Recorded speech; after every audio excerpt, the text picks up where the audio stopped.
Well, Rick, I'd like to talk with you a little bit about community. That's a word that's very much in these days, I suppose. It plays off against the great individualism we know in our country. We often talk about this as us in the United States having a cultural individualism that is sort of dominant. It suggests that people do their own thing and go their own way. We have a great sense of personal freedom.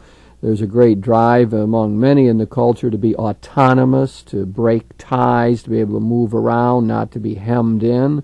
So all of that is very familiar to us, and it seems as though it becomes vital and important for us to figure out how to create community, how to reestablish bonding, and to figure out how to work in association together. So that's generally what I want to talk about, community. I think there's a general perception that we need to foster community life in many ways, and I'd like to talk about maybe the process of how we go about that. And I know you have a lot of interest in that question of community and have had some experiences along that line. Why don't you tell me just a little bit about that from a personal viewpoint to begin with? Well, I think first of all, I've had this hunger for community growing up in a family where I felt like I didn't say a lot of the things that were going on inside me. I'm not exactly sure why, but felt very alone a lot of the time, and or things that were painful weren't talked about in our family. And so there was this hunger for some place where I could be me, be known. Part of it was that wanting intimacy too, but I think a lot of it had to do with just wanting to be known, to be able to say what was really important to me, what really mattered in life. And so I had this hunger for community. For a place where that could happen. I think, yes, Rick, that probably resonates with a lot of people. The problem with being isolated is that you often can't share with others deeper feelings, right? Mm-hmm. Hurts and as well as the joys of life. And as you described it, I think that really locates a lot of the problem of community, doesn't it, right in family life? Because yes, we usually think of our families as our primary communities, a place where we hope to be at home and be able to be ourselves and to try to interact with people at a deeper level. And when that doesn't happen in family life, which I think is very common incidentally, then it creates, as you said, some sort of hunger for that kind of intimacy or sharing or deeper and richer community life. One of the things that kind of which triggered in me as you were speaking, I remember as a ski racer, I would win a ski race and found myself with no one to celebrate with, because the people that I was most close to were struggling with their own failure for having not won that particular race. And there was again that alone feeling. I think there's probably less of that in team sports, where people are able to commiserate together or to celebrate together. But well, did you have some bonding with your competitors when you were doing your ski racing, like in the Olympics and so on? Yes, there was a certain level of bonding, but I still hungered for something deeper. I felt like something was missing, and well, I think you're probably right about the team sport thing. Don't you think that a lot of people in the United States find some of their desire for togetherness and sharing and what we usually associate with community within team sports? I mean, there is sort of a camaraderie that's often there, and a feeling of accomplishment or of shared defeat, and is trying to support one another. So I think a lot of people do get as part of their sense of community, I think, from athletics in the United States. And it seems to be connected with being in crisis together or being up against something together. I noticed in skiing probably some of my closest moments were when somebody had a bad fall in a downhill and broke a leg or something, and all of a sudden I actually was more alive, or more, there was something that was special about that time, even though there was a tragedy about it. And it reminds me of people in war, that sometimes when they look back on that, there was more community. It was the best and the worst time of their lives. They will often speak of it in terms of comradeship, won't they? There was a sense of camaraderie that that's involved in shared suffering. I think you often see that in family life too, don't you? When there's tragedy, death, that sometimes people will pull together, and there's a breakthrough somehow. Yeah, there'd be a new support for one another that wasn't there before. So in that sort of that hunger to find a place, I would. I remember in college I had students living with me in a house that I'd bought for a while, hoping to have that kind of community. And one of the moments that it really gelled was one of the students was killed in a car accident. And I still get letters from that group. There are 11 students living together in that house. And somehow that bondedness didn't really happen until we cried together. We went to the funeral together. We slept in one big room together the night before the funeral. The parents couldn't believe the kind of outpouring of grief for their daughter who had died, and so. But there was a time when I had given up on it. It only seemed to happen by accident in several senses of that word, or around tragedy. And so when I read a book by Scott Peck called The Different Drum, which was about community building and peacemaking, it rekindled this hunger again that maybe I shouldn't give up on this idea of community, and so I. That Scott Peck, that's a familiar name to many people.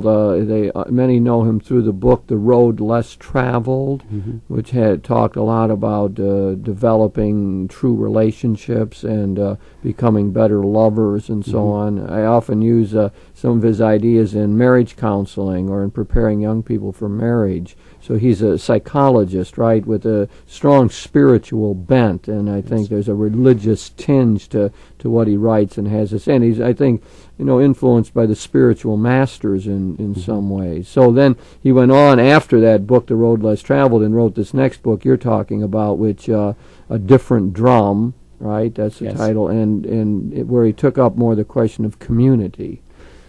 And in that book, he was describing a process for and stages that people go through and groups go through in coming to this thing called community. And it's again, community is sort of like love or God or death or life. It's too broad to ever be fully defined, but somehow we sense into it as something really important in life. And something very desirable. Yes. In other words, community, as we're using it here, is a very positive word, isn't it? It represents something about the ideal towards which human existence is supposed to be moving, where there is mutuality and respect, where people are known by name, feel supported, are challenged to become their better selves, where there's the opportunity for the group to make a contribution, to do something worthwhile, where what is shared within the group seems to spill over into the larger community. So, I mean, those are some of the ideas I think we associate with that word community as an ideal for human existence. And he talked about some of the recovery movements that this process or for peacemaking or community building that he had developed really had grown out of the community movement that started in the 30s and 40s with Alcoholics Anonymous, with people coming together to support each other in handling problems themselves, but not having to be alone as they handle those problems themselves. And commonly calling those recovery groups these days, or 12-step groups, right? Following the 12 steps that are employed by AA and then used by other groups to deal with compulsive behavior. And I had gone myself to some of those groups, trying to find some more depth in relationships, particularly with men, because that had been a difficulty for me, and somehow bonding with men. And as I read the book, he talked about a way of people coming together where they didn't have to say, I'm sick or I've got some real problems, but for people who are just wanting more depth, more wanting to have some kind of a palpable spirit among them, where people are telling the truth about what's really important in their lives, how they really feel about things, what really matters to them. Rick, could we talk a little bit about that male-female difference there? I mean, I think it's commonly said in our culture that women have more intimate friends or closer friends, or able to share their deeper feelings with their women friends than men do. It's commonly thought that men aren't as good at sharing their deeper feelings or expressing their vulnerabilities, or in this sort of bonding that we associate with friendship. A lot of times the male camaraderie has a different character to it, doesn't it? There's a lot of kidding and putting down, and a lot of it, of course, centers around sports or the business world or those kinds of activities. And it's often thought that men don't have as many close friends, male friends, and that they don't have the opportunity to say to other men how they're feeling and how they're what they're experiencing, or to talk about religion or really fundamental attitudes towards the important questions of life. I think there's some empirical data that supports that, and I'm not so sure how far one wants to go with it. I think that very often there's a kind of sharing among men that isn't clearly identified as community building, but that happens, even though it is often not articulated in the same way that women do. In other words, my own sense is that not to go too far with that critique. I definitely think there's a difference, at least in our culture, not that it has to be genetically based, but cultural differences are there. But again, I wouldn't want to say that men just are totally devoid of this experience. And again, I go back to athletics. I think a lot of times there is some real bonding and sharing that goes on in the world of athletics that maybe doesn't get articulated as full-blown community. I don't know if that resonates with you at all or not. I take it from what you're saying that you sort of your own feeling would be that doesn't occur that much. I hungered for it with men. I had almost all my closest relationships were with women, and I needed a place in which that kind of connecting at a deeper level, and especially about issues in family and relationships with spouse and with our own children, and how we agonize over how their lives are unfolding, and to be able to be with some men who were struggling with that, and hearing that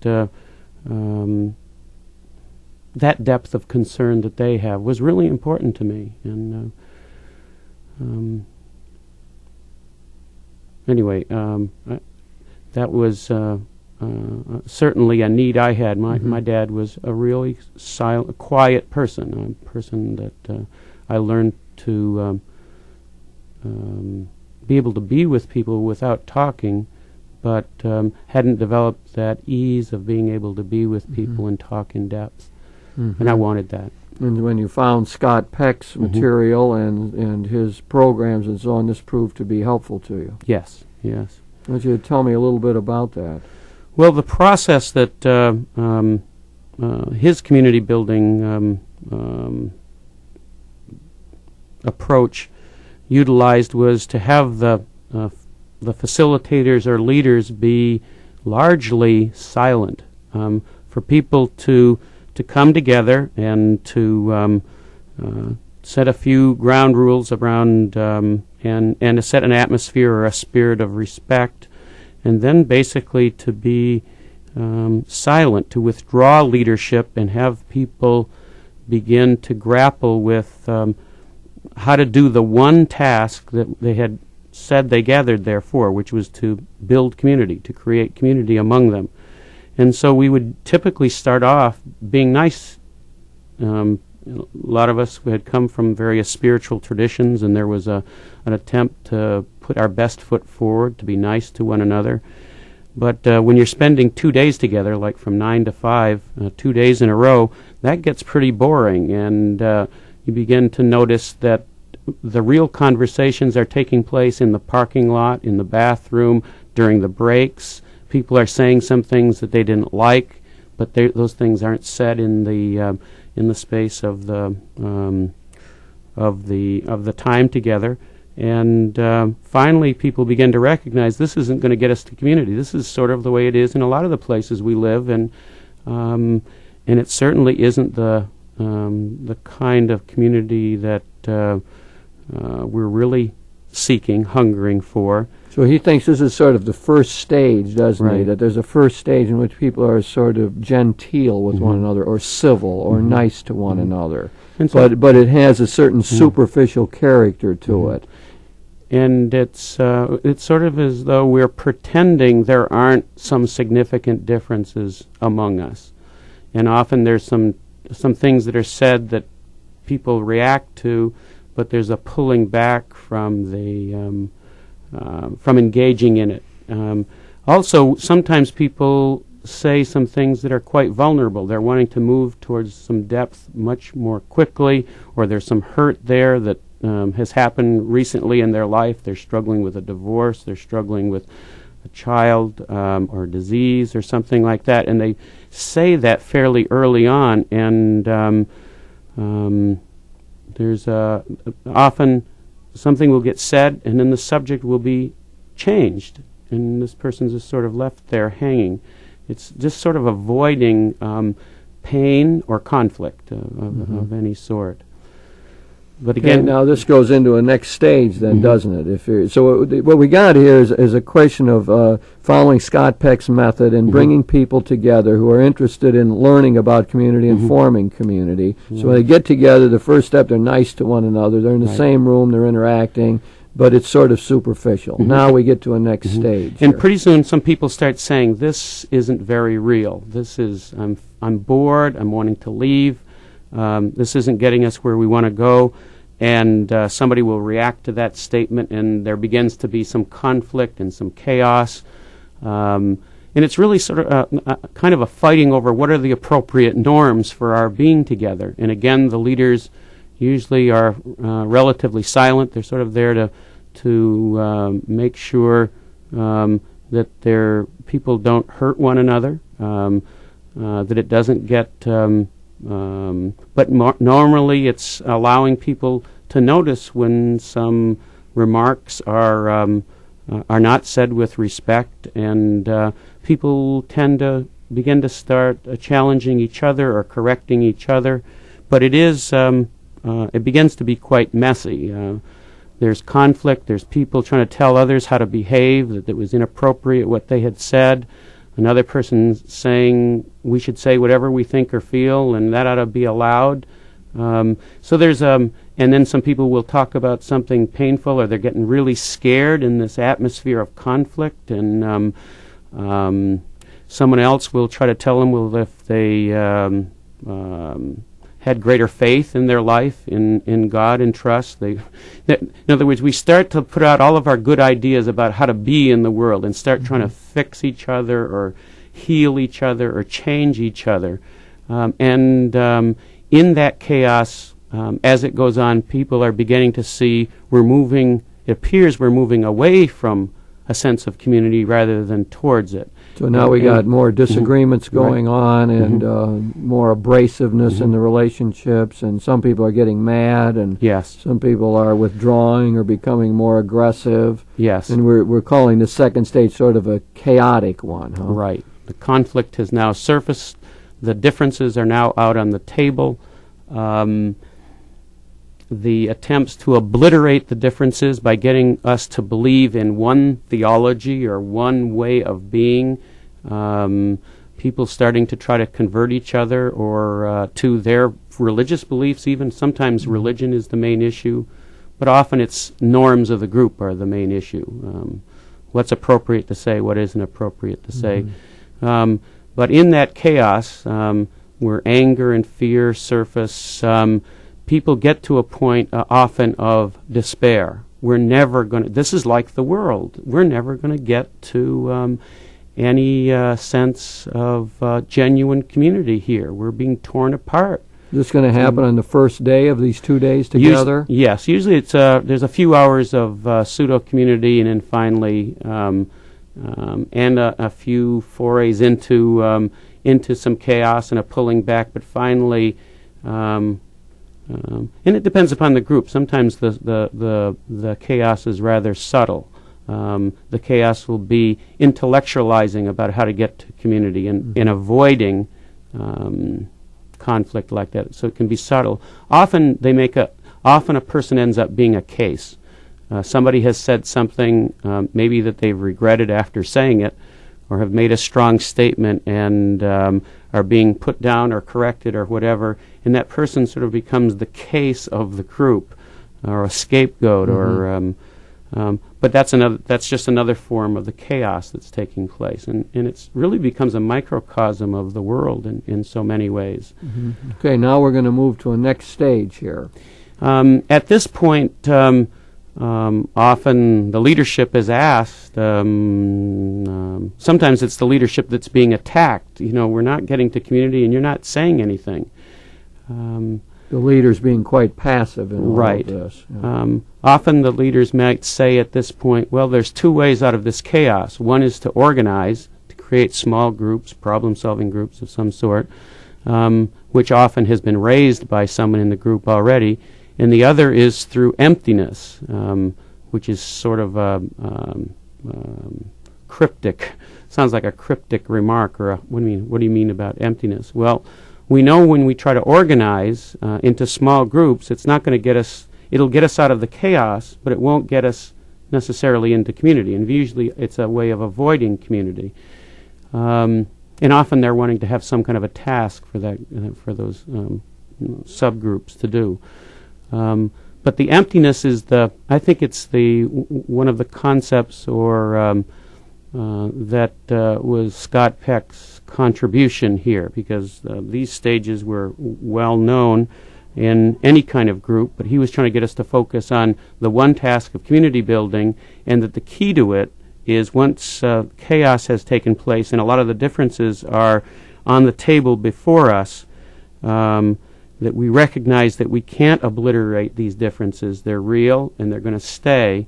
How do we transcend them? And one of the ways that he's discovered is to make room within ourselves, to make a space within ourselves for the other to enter and for the Spirit of somehow God to enter into us. And so often there will be periods of silence together because we're not making any progress in the chaos, and we'll quiet ourselves and look to see what it is we need to empty ourselves of. I mean, anger towards this person, letting go that everyone has to be a Christian and declare that Jesus Christ is their Lord and Savior, often comes up as an issue because these are fairly large groups. And but it's a kind of a soul searching for each of us to take a look at what it is we need to empty ourselves of in order to make space for one another in our hearts, and in order to make space for somehow God, or what in people in recovery movements might say a higher power to bring us to community. Because we can't. What we've discovered is we can't do it ourselves. We can get to a point where the differences surface, and we can begin to empty ourselves of needing for others to be different. But what happens at that point in trying to empty ourselves seems to be the work of the Spirit in the group. And when community happens, it is so noticeable. Often it's somebody saying something very painful about their lives. There's a vulnerability often at this moment. Someone will be moved to speak, and it touches people because there's now a readiness in that emptiness that's taken place, and people are able to be with each other in the pain that this one person is experiencing. And then there tends to be another silence that feels sacred. It feels like there's a sacred space created in which when people are moved to speak, they speak, are heard in a rather profound way, and feel like even though they're alone, even though it's their pain, they're walking that pain with others.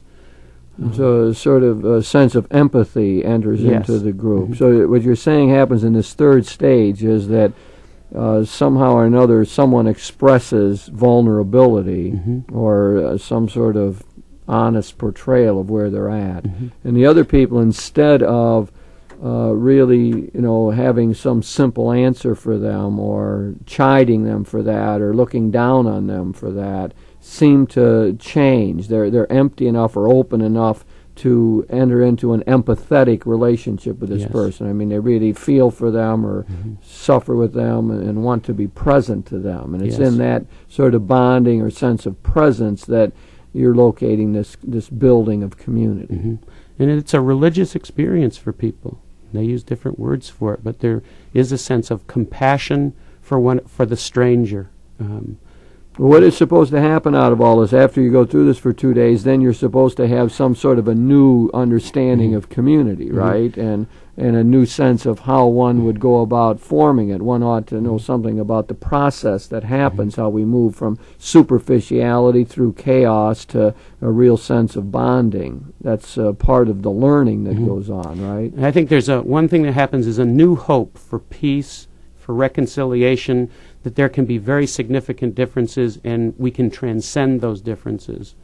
A second is that they learn what things seem to work, like owning your own statements, making I statements rather than generalizations, being willing to be silent together in moments of some great chaos, that conflict can still be trusted and is valuable, that you can't get to community without the conflict actually occurring. So some new valuing of telling the truth about what you think and feel instead of saying it in the parking lot or in the bathroom or during the breaks. I think there are a lot of significant learnings that happen. Right, and a lot of it has to do, as you suggest, with trying to be open to what is really happening, right? And Yes. and moving beneath the surface and trying to establish some sort of depth. So, well, Rick, you've given us a good outline here of this process of forming community, in which one goes from superficiality to chaos and then to a sense of bonding. And as you've well pointed out or suggested, a lot of this seems to be the work of the Spirit, and religious people surely can see that as the Holy Spirit active in this case.